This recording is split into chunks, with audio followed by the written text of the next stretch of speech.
Hello, dear students. Myself, Dr. Rajiv Namdev, in charge automobile engineering from Sri Vaishnav Balani College, Indore, welcomes you all 5th semester automobile engineering students of CVC scheme in subject 501 ADD LO11 Basic Concept of Design, and today's topic is Morphology of Design. As we know, course outcome 1 and learning outcome 1, it comes under this one, where a student will be able to apply design related basic concepts. So our today's chapter, Morphology of Design या अभिकल्पन का आकृति विज्ञान, जिसमें विद्यार्थी सक्षम होंगे, वो बेसिक कॉन्सेप्ट ऑफ डिज़ाइन का है। और आज हमने पिछली कक्षा में पिछली सेक्शन में या पिछले भाग में हमने पढ़ा था कि डिज़ाइन क्या होती है, क्लासिफिकेशन ऑफ डिज़ाइन क्या है और general consideration in machine design क्या होते हैं। आज के सेक्शन में हम मॉर्फोलॉजी ऑफ डिज़ाइन अभिकल्पन का आकृति विज्ञान के बारे में जानेंगे। So content is morphology of design, summary, assignment and suggested readings. Morphology of design या अभिकल्पन का आकृति विज्ञान, it refers to the collection of design phases. Design की आकृति विज्ञान अभिकल्पन के चरणों के संग्रह को संदर्भित करता है। Morris Asimov was among the first to give a detailed description of complete design process in what he called the morphology of design.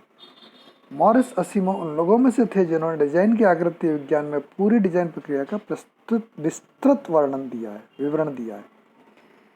It initiated with need, which is fulfilled in 2 major phases consisting of 7 sub-phases. इसकी शुरुआत आवश्यकता से होती है, जो कि 2 प्रमुख चरणों या 7 उप चरणों में मिलकर पूरी होती है। जो 2 चरण है, पहला चरण इसमें आता है प्राइमरी डिज़ाइन फेजेस या प्राथमिक डिज़ाइन चरण, दूसरा है phases from production to retirement. तो पहले चरण प्राइमरी डिज़ाइन फेजेस में 3 स्टेजेस हैं: फिजिबिलिटी स्टडी, व्यवहार्यता अध्ययन, प्रिलिमिनरी डिज़ाइन, प्रारंभिक डिज़ाइन, डिटेल डिज़ाइन, विस्तार डिज़ाइन। जबकि phases from production to retirement में है प्लानिंग फॉर मैन्युफैक्चर, निर्माण की योजना, प्लानिंग फॉर डिस्ट्रीब्यूशन, वितरण की योजना, प्लानिंग फॉर यूज़, उपयोग के लिए योजना, प्लानिंग फॉर रिटायरमेंट, सेवानिवृत्ति योजना।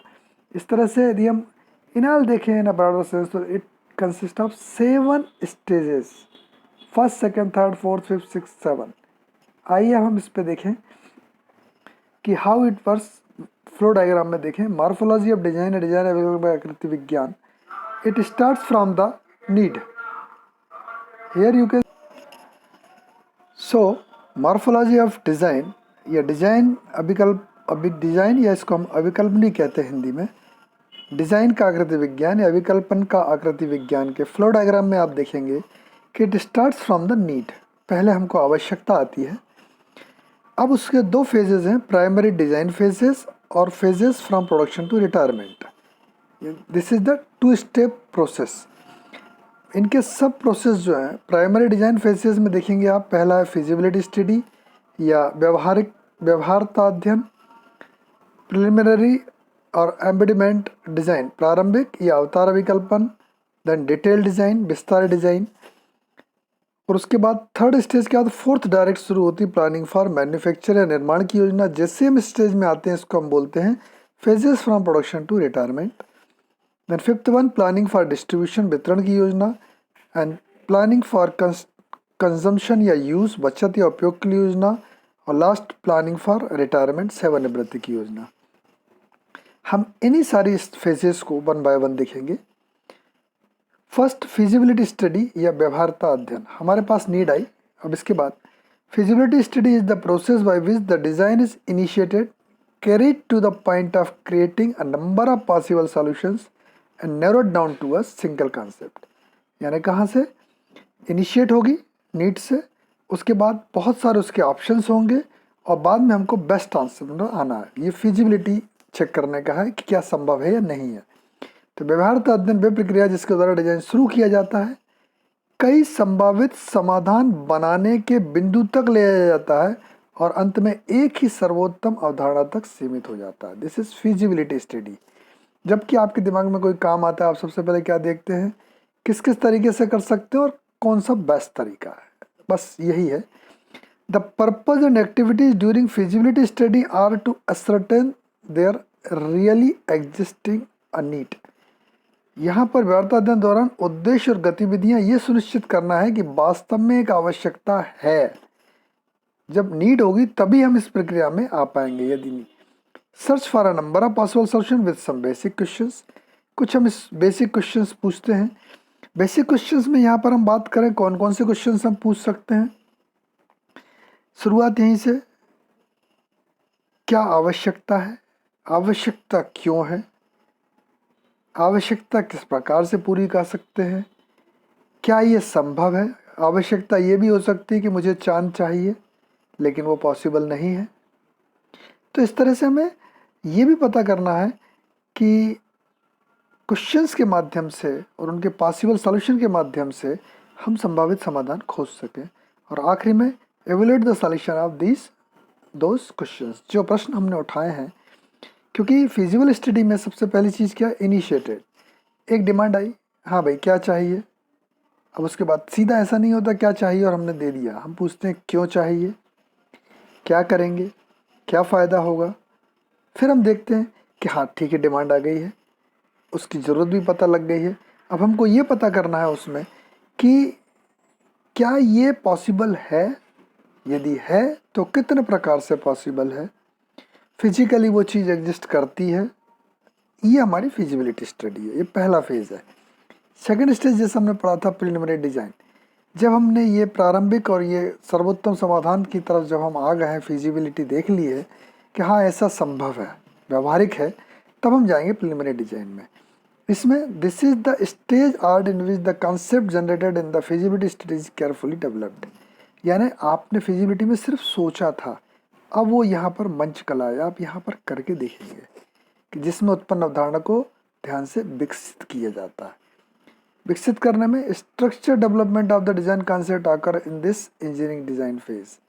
डिजाइन अवधारणा का संरचित विकास इस इंजीनियरिंग चरण में होता है। तो प्रिलिमिनरी डिजाइन बेसिकली हम इंजीनियरिंग डिजाइन में यही पढ़ेंगे। अभी हम मॉर्फोलॉजी पूरा डिजाइन के बारे में जान रहे हैं, इंजीनियरिंग डिजाइन में हम यहीं पर आएंगे और बेसिक डिजाइन प्रोसीजर में हम यही पढ़ेंगे। An embedment of all the main function that must be performed by the product must be undertaken. उत्पाद द्वारा किए जाने वाले सभी प्रमुख कार्यों का एक अवतार। तो इस प्रकार N embodiment of all the main functions that must be performed by the product must be undertaken। तो उत्पाद द्वारा किए जाने वाले सभी प्रमुख कार्यों का एक अवतार किया जाना चाहिए, एम्बॉडीमेंट किया जाना चाहिए। यानी बेसिकली अब हम प्रोटोटाइप में इसमें आ रहे हैं कि प्रिलिमिनरी डिजाइन, एक्चुअल प्रोजेक्ट नहीं बल्कि हम प्रिलिमिनरी डिजाइन में हैं। The important activity done at this stage are. इस स्तर पर हम कौन कौन सी महत्वपूर्ण गतिविधियां करते हैं। Model building and testing. देखिए मैंने कहा था ना, मॉडल और प्रोटोटाइप बनाएंगे, हम निरीक्षण करेंगे। Study the advantage disadvantage of different solutions. क्योंकि हमारे पास बहुत सारे ऑप्शंस हैं तो हम उनमें फ़ायदे और नुकसान का अध्ययन करेंगे। Check for performance, quality, strength and aesthetics. प्रदर्शन, गुणवत्ता की ताकत, सौंदर्य शास्त्र आदि की जाँच करें। तो ये हमारी प्रिलिमिनरी डिज़ाइन कहलाएगी। और थर्ड वाली जो डिज़ाइन थी डिटेल डिज़ाइन, अब इसमें हम बात करेंगे। Its purpose is to furnish the complete engineering description of the tested product. इसका उद्देश्य परीक्षण किए गए उत्पाद का पूरा इंजीनियरिंग विवरण प्रस्तुत करना है। In this phase the design is brought to the stage of a complete engineering description of a tested and producible product. यहाँ पर हम इस चरण में जब हम जाते हैं तो डिजाइन को एक परीक्षण और उत्पादन योग्य उत्पाद के संपूर्ण इंजीनियरिंग विवरण के चरण में लाया जाता है। यानी कि पहले हमने सोचा था पॉसिबल है या नहीं, दूसरे में हमने मॉडल बनाया, तीसरे में हम डिटेल बना रहे हैं। Missing information is added on the arrangement, form, dimensions, tolerance, surface properties, material, manufacturing process of each part. चूँकि हमने डिज़ाइन बनाया, उसको बनाएंगे कैसे, तो उसकी व्यवस्था, रूप, आयाम, सहनशीलता, सतह के गुण, सामग्री और निर्माण, ये हमारे पास उसके पहले उपलब्ध नहीं थे। ये मिसिंग इन्फॉर्मेशन थी, इसको हम ऐड करेंगे। This results in specification for each special purpose part and for each standard part to be purchase from supplier. इसका परिणाम प्रत्येक विशेष उद्देश्य वाले भाग के लिए और आपूर्तिकर्ताओं से खरीदे जाने वाले प्रत्येक मानव भाग के लिए एक विनिर्देशन में होता है। जब हम डिजाइन करते हैं तो ज़रूरी नहीं है कि हर पार्ट हम बनाएं, हो सकता है कुछ हमें खरीदना भी पड़े, तो उसके लिए हमें जो है स्टैंडर्ड पार्ट्स जो है वो परचेज करना पड़ सकते हैं, स्पेशल पर्पज को हम बना सकते हैं। Finally complete prototype is tested. इस प्रकार से डिटेल डिजाइन में हम प्रोटोटाइप को कंप्लीट कर लेंगे। पहले हमने मॉडल लिया, अब हमने उसका एक प्रोटोटाइप बना लिया है, अब हम इसको बना सकते हैं। तो यहाँ तक था हमारा मॉर्फोलॉजी ऑफ डिजाइन का फर्स्ट फेज। कौन सा था फर्स्ट फेज, आपको याद होगा, देखिए, प्रिलिमिनरी डिजाइन फेजेस, यानी फिजिबिलिटी स्टडी, प्रिलिमिनरी और डिटेल। अब हम यहाँ तक डिजाइन के बाद, यानी फिजिबिलिटी में हमने सोचा कि क्या ये संभव है, इसमें हमने मॉडल बनाया, और डिटेल में हमने प्रोटोटाइप बनाया। अब हम जा रहे हैं प्रोडक्शन पर। So the fourth stage, planning for manufacture, निर्माण की योजना। This phase includes all the production planning and control activity necessary for the manufacture of the product. इस चरण में हम उत्पाद के निर्माण के लिए आवश्यक सभी उत्पादन योजनाएं और नियंत्रण गतिविधियां शामिल रहेंगी। Close interaction with manufacturing, industrial, materials and mechanical engineering is important at this step. इस कदम पर विनिर्माण, औद्योगिकी सामग्री और यांत्रिक के साथ घनिष्ठ संपर्क महत्वपूर्ण है। तो इसमें जो स्टेप्स होती हैं वो देखिए आप। सबसे पहले preparation of process sheet, process sheet को तैयार करना। प्रोसेस शीट क्या होती है, the document containing a sequential list of manufacturing processes, जिसमें कि निर्माण प्रक्रियाओं की अनुक्रमिक सूची वाला दस्तावेज होता है। Specify the condition of raw material, कच्चे सामग्री की स्थिति निर्दिष्ट करें। Specify tools and machine requirements, उपकरण और मशीन आवश्यकता को निर्दिष्ट करें। इसके बाद में एस्टिमेशन ऑफ प्रोडक्शन कॉस्ट, उत्पादन लागत का अनुमान करें। Specify the requirements in the plant, संयंत्र में आवश्यकता निर्दिष्ट करें। प्लानिंग क्वालिटी कंट्रोल सिस्टम, गुणवत्ता नियंत्रण योजना प्रणाली। प्लानिंग फॉर प्रोडक्शन कंट्रोल, उत्पादन नियंत्रण के लिए योजना। और आखिर में planning for information flow system, सूचना प्रवाह प्रणाली आदि की योजना। तो इस प्रकार से प्लानिंग फॉर मैन्युफैक्चरिंग, यानी कि आप मैन्युफैक्चरिंग में क्या क्या लगने वाला है वो सारा आप यहाँ पर रिकॉर्ड तैयार कर लेते हैं शीट के रूप में। देन डिस्ट्रीब्यूशन, आपका जब मैन्युफैक्चर हो जाएगा then you have to distribute it. The economic success of a design depends on the skill exercise in marketing, has this phase aim at planning and effective distribution system. एक design की आर्थिक सफलता विपणन में प्रयोग किए जाने वाले कौशल पर निर्भर करती है, इसलिए इस चरण का उद्देश्य एक प्रभावी वितरण प्रणाली की योजना बनाना है। हाईली टेक्निकल प्रोडक्ट्स में require that the marketing step be a technical activity supported by specialised sales brochures, performance test data and technically trained sales engineers. जो अत्यधिक तकनीकी उत्पाद हैं, चूँकि हम ऑटोमोबाइल या मशीन डिजाइन में, उनके लिए आवश्यक है कि विपणन कदम विशेष बिक्री ब्रोशर्स हो, प्रदर्शन परीक्षण डेटा हो और तकनीकी रूप से प्रशिक्षित बिक्री इंजीनियर द्वारा समर्थित एक तकनीकी गतिविधि हो। जबकि यदि यही हमारा कमर्शियल प्रोडक्ट होता तो उसमें हमारा एडवर्टाइजमेंट आ जाता है, क्योंकि कमर्शियल प्रोडक्ट्स के लिए एडवर्टाइजमेंट करना होता है। जबकि टेक्निकल के लिए ब्रोशर्स हैं, टेक्निकल रूप से जो ट्रेंड सेल्स इंजीनियर्स हैं वो चाहिए। Different activities of this phase are, इस चरण की विभिन्न गतिविधियाँ कौन कौन सी हैं। Designing the packing of the product, अब प्रोडक्ट बन चुका है तो उसकी पैकिंग को डिजाइन करना। Planning effective and economic warehousing systems, योजना प्रभावी और आर्थिक भंडारण प्रणाली हो। प्लानिंग एडवर्टाइजमेंट टेक्निक, विज्ञापन की तकनीक, आपने कार के एडवर्टाइजमेंट देखे होंगे। Designing the products for effective distribution in the prevailing conditions, तो जहाँ जहाँ पर भी मौजूदा परिस्थितियों में प्रभावी वितरण के लिए उत्पाद को डिजाइन करना। तो इस तरीके से प्लानिंग फॉर डिस्ट्रीब्यूशन था। अब हम देखेंगे प्लानिंग फॉर यूज़ या कंजम्पशन, उपयोग या उपभोग के लिए योजना। The purpose of this phase is to incorporate in the design all necessary user oriented features, यानी ये कस्टमर बेस है। The use of the product by the consumer is all important and considerations of how the consumer will react to the product pervade all steps of designing process. इस चरण का उद्देश्य सभी आवश्यक उपयोगकर्ता उन्मुख सुविधाओं को डिजाइन में शामिल करना है। उपभोक्ता द्वारा उत्पाद का उपयोग सर्व महत्वपूर्ण है और उपभोक्ता उत्पाद पर कैसे प्रतिक्रिया करेगा इस पर डिजाइन प्रक्रिया के सभी चरणों में व्याप्त है।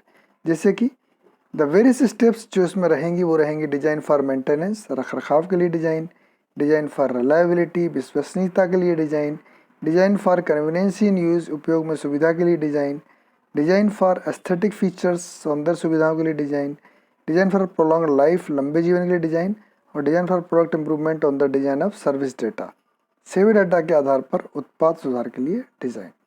और लास्ट या 7th स्टेज है हमारे मॉर्फोलॉजी ऑफ डिजाइन की, प्लानिंग फॉर रिटायरमेंट, सेवानिवृत्ति की योजना। The final step in the design process is the disposal of product when it is reach the end of its useful life. अब design प्रक्रिया में अंतिम चरण उत्पाद का निपटान है जब ये अपने उपयोगी जीवन के अंत तक पहुंच गया है। अ प्रोडक्ट में रिटायर्ड व्हेन, एक उत्पाद कब सेवानिवृत्त हो सकता है? जब it does not function properly, ये ठीक से काम नहीं कर रहा हो। अनदर कॉम्पिटिटिव डिजाइन इमर्जेज, एक और प्रतिस्पर्धी डिजाइन उभर रहा हो। चेंज ऑफ टेस्ट और फैशन, स्वाद या फैशन में परिवर्तन हो। आप देखते होंगे फैशन मतलब आप टेक्सटाइल में आप देखते होंगे उसमें जो चेंज आता है, आप देखते हैं हर 6 महीने साल भर बाद डिज़ाइन बदल जाती है। कंपटीशन में अभी आप देखिए मोबाइल्स में बहुत ज़्यादा फंक्शन आ रहा है, मोबाइल्स में बहुत ज़्यादा कंपटीशन आ रहा है, नोकिया, सैमसंग।